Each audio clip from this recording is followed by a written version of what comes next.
Hello friends, welcome to home food recipes. આજે આપણે બનાવશું વિન્ટર સ્પેશિયલ મેથી પાક, જેને બનાવવો ખૂબ જ ઇઝી છે. અને આજે હું તમને સ્ટેપ બાય સ્ટેપ એને બનાવવાની રીત બતાવીશ. તો સૌપ્રથમ એ માટેની સામગ્રી જોઈ લઈએ. તો મેથી પાક બનાવવા માટે મેં અહીં લીધું છે દેશી ઘી, જે 450 ગ્રામ જેટલું છે. આમે 150 ગ્રામ જેટલો ઘઉંનો લોટ લીધો છે. આમે મેથીનો લોટ લીધો છે 150 ગ્રામ જેટલો. મેં સૂકી મેથીને જ મિક્સરમાં પીસીને પાવડર બનાવી લીધો છે. તમે ચાહો તો રેડીમેડ પણ મેથીનો લોટ લાવી શકો છો. આમે અડદનો લોટ લીધો છે 100 ગ્રામ જેટલો. અડદની દાળને મેં સારી રીતે લૂછીને મિક્સરમાં પાવડર બનાવી લીધો છે. આમે 50 ગ્રામ જેટલો બેસન લીધો છે. આમે 50 ગ્રામ જેટલા મખાના લીધા છે. મખાનામાં ખૂબ જ કેલ્શિયમ હોય છે. તમે આને સ્કીપ કરવા માંગો તો કરી શકો છો, પણ આ ખૂબ જ હેલ્ધી હોય છે.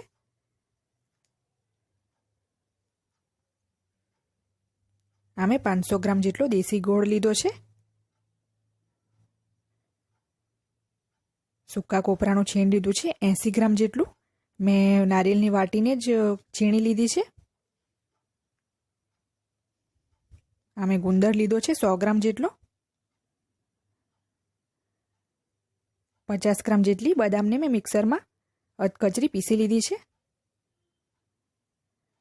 30 ગ્રામ જેટલા કાજુને પણ મેં મિક્સીમાં અધકચરા પીસી લીધા છે. એકદમ પાવડર નથી બનાવવાનો બદામ કાજુનો. આમે સૂંઠ પાવડર લીધો છે 50 ગ્રામ જેટલો. આમે બત્રીસું એટલે કે કાટલું પાવડર લીધો છે 2 મોટી ચમચી. 2 મોટી ચમચી જેટલા મગજતરીના બીજ લીધા છે. અને આમે 1.5 મોટી ચમચી જેટલું ખસખસ લીધું છે. તો સૌથી પહેલાં આપણે ગુંદરને ફ્રાય કરી લઈશું. તો મેં એક પેન લઈ લીધું છે. એમાં આપણે જે 450 ગ્રામ ઘી લીધું હતું એમાંથી જ 2 થી 3 મોટી ચમચી જેટલું ઘી નાખશું. બધું ઘી આપણે આખી પ્રોસેસમાં આમાંથી જ યુઝ કરવાનું છે. તો હવે આપણે આમાં 2 ચમચી જેટલો ગુંદર નાખશું. બધો ગુંદર એકસાથે ફ્રાય નથી કરવાનો, નહીં તો કાચો રહી જશે અને બરાબર ફૂલશે પણ નહીં. તો હવે આપણે આને સતત હલાવતા રહીને ધીમા તાપે ફ્રાય કરી લેશું. ધીમા તાપે જ ગુંદરને ફૂલાવવાનો છે, નહીંતર એ કાચો રહી જશે તો ખાતી વખતે દાંતમાં ખૂબ જ ચોંટશે.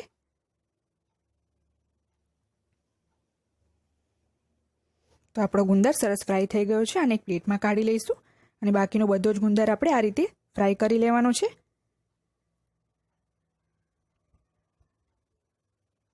અને સહેજ ઠંડો થાય પછી આ રીતે તોડશો તો પાવડર થઈ જશે, મતલબ એ રેડી છે. તો મેં બધા જ ગુંદરને ફ્રાય કરીને ઠંડો કરી લીધો છે. અને આ રીતની એક વાટકી લઈ લીધી છે. એનાથી આપણે એને આ રીતે ક્રશ કરવાનું છે. મિક્સરમાં નથી ક્રશ કરવાનું, નહીંતર ખૂબ જ પાવડર બની જશે. તો આને ક્રશ કરી લઈશું.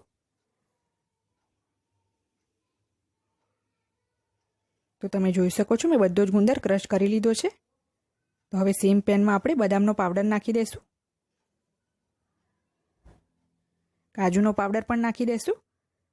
અને આ બદામ કાજુના પાવડરને આપણે 2 મિનિટ સુધી ડ્રાય રોસ્ટ કરી લઈશું ધીમા તાપે.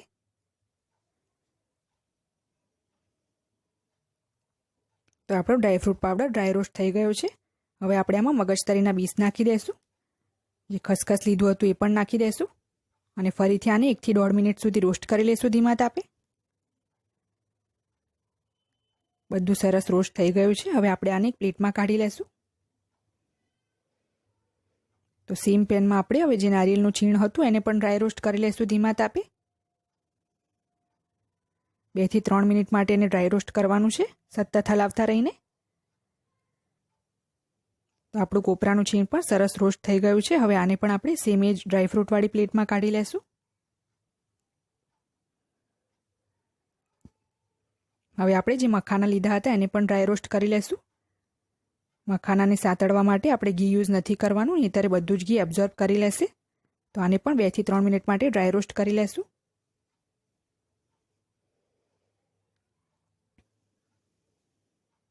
તો મખાનાને 2 મિનિટ માટે ધીમા આંચ પર ડ્રાય રોસ્ટ કરી લીધું છે.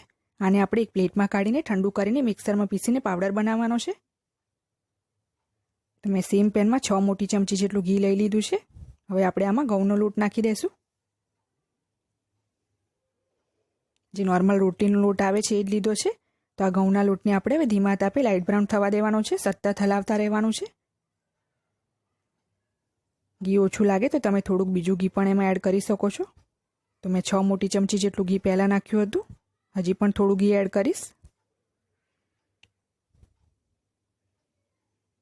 તો આને સારી રીતે ધીમા તાપે આપણે રોસ્ટ કરી લેશું. તો તમે જોઈ શકો છો આપણો ઘઉંનો લોટ સરસ લાઇટ બ્રાઉન થઈ ગયો છે. તો આને આપણે જે ગુંદર ક્રશ કર્યો હતો એ જ વાસણમાં કાઢી લેવાનો છે. અને પછી આપણે ચણાનો લોટ આમાં શેકી લઈશું. તો સેમ પેનમાં હવે આપણે 3 ચમચી જેટલું બીજું ઘી નાખશું. તો આ 4 ચમચી ઘી નાખી દીધું. હવે આપણે ચણાનો લોટ આમાં શેકી લેવાનો છે ધીમા તાપે. સતત હલાવતા રહીને શેકશું.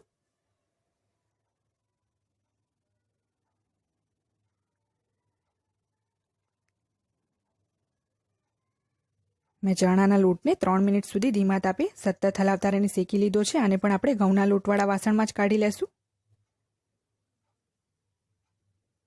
તો સેમ પેનમાં ફરીથી આપણે થોડું ઘી એડ કરીશું. તો આ 4 ચમચી જેટલું હું ઘી નાખું છું. અને જે અડદનો લોટ હતો એ આપણે આમાં નાખીને ધીમા તાપે એને પણ શેકી લેવાનું છે સતત હલાવતા રહીને.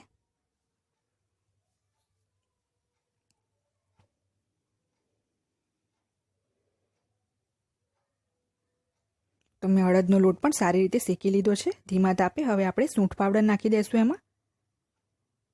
અને જે બત્રીસું લીધું હતું એ પણ નાખી દઈશું. અને ફરીથી આને આપણે 1 મિનિટ માટે શેકી લેવાનું છે જેથી એમાંથી બધું મોઇશ્ચર હોય એ જતું રહે. તો બધું સરસ રીતે શેકાઈ ગયું છે. આને પણ આપણે સેમ જ વાસણમાં કાઢી લેવાનું છે. તો સેમ પેનમાં મેં થોડુંક ઘી બીજું કાઢી લીધું હતું. હવે આપણે આમાં મેથીનો પાવડર નાખી દઈશું. એને પણ આપણે ધીમા તાપે શેકવાનો છે. કોઈ પણ લોટ શેકવામાં ઉતાવળ નથી કરવાની. તો મેં 3 થી 4 મિનિટ માટે મેથીના પાવડરને પણ શેકી લીધો છે ધીમા તાપે. હવે આને આપણે સેમ વાસણમાં કાઢી લેશું જેમાં બીજા લોટ શેકીને કાઢ્યા હતા. તો સેમ પેનમાં 2 થી 3 ચમચી ઘી આપણે બીજું નાખી દઈશું. હવે આપણે ગોળને આમાં મેલ્ટ કરવાનો છે. તો આ ગોળ નાખી દઈશું. ટોટલ 500 ગ્રામ જેટલો ગોળ છે આ. તમે ચાહો તો વધારે પણ લઈ શકો છો. તો હવે સતત હલાવતા રહીને આપણે આ ગોળને ખાલી મેલ્ટ જ કરવાનો છે, પાયો નથી બનાવવાનો. તો આને આપણે મેલ્ટ કરી લેશું. તો તમે જોઈ શકો છો આપણો ગોળ પણ સરસ મેલ્ટ થઈ ગયો છે. તો હવે ગેસની ફ્લેમ મેં ઓફ કરી દીધી છે.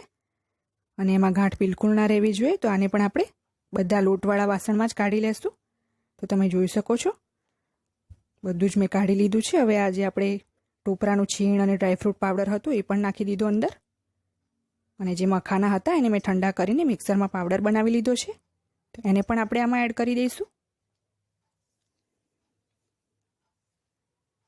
અને એક મોટી ડીશને મેં પહેલેથી જ ઘીથી ગ્રીસ કરીને રાખી છે. તો આ બધું સરસ રીતે મિક્સ કરીને આપણે એને પ્લેટમાં ફેલાવી દેવાનું છે.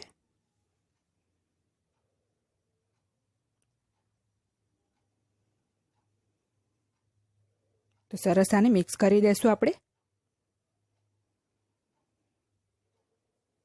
તો મેં સરસ બધું મિક્સ કરી લીધું છે. અને આ ગ્રીસ કરેલી પ્લેટમાં હવે આપણે આ બધું મિશ્રણ નાખી દેવાનું છે. અને પછી એક વાટકી વડે એને આપણે ફેલાવી દઈશું.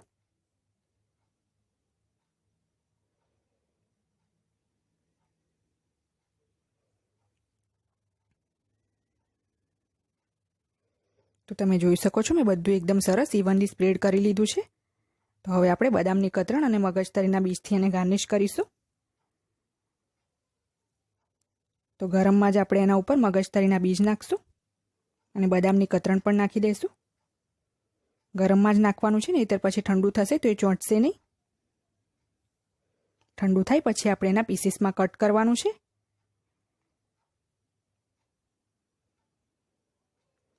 તો હવે એક વાટકી લઈને આપણે આને સહેજ દબાવી દઈશું હળવા હાથે, જેથી બધું ચોંટી જાય. ઠંડુ થાય પછી આને કટ કરી લઈશું.